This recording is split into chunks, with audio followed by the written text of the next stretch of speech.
So catch everybody up on, for those that didn't follow it, and what happened this weekend, what you're hearing this morning, and what it means.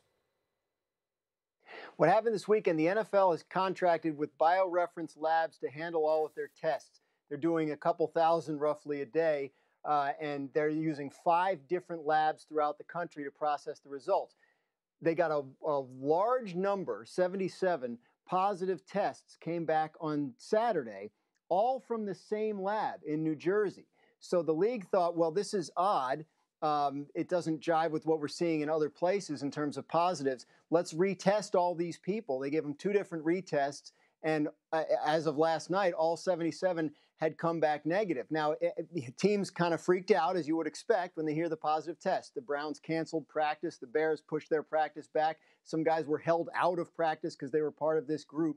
But fundamentally, none of the 77 people involved were sick.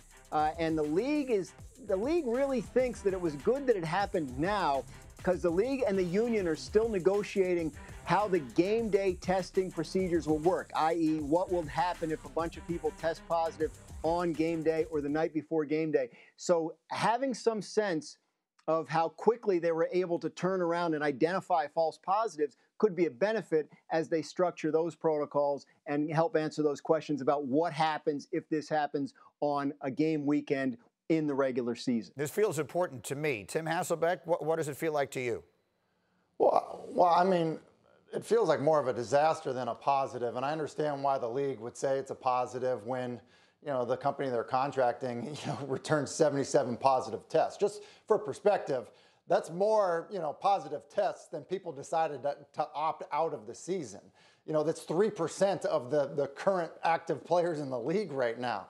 That's a big, big number. And Dan, you know, referenced, you know, a couple thousand tests a day by this company. Well, how many tests were at this lab? Were there 100?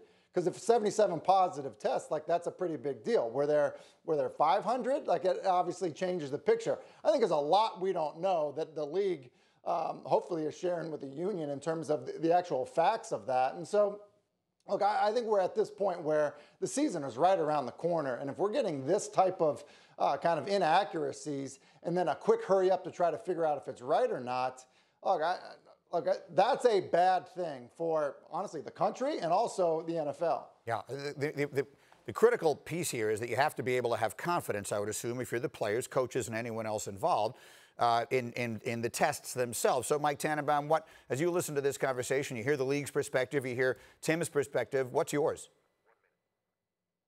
Well, just talking to a couple teams over the weekend, they're planning / bracing for uncertainty and just some of these events happening during the season. So, for example, one team practiced their punter at safety over the weekend just in case.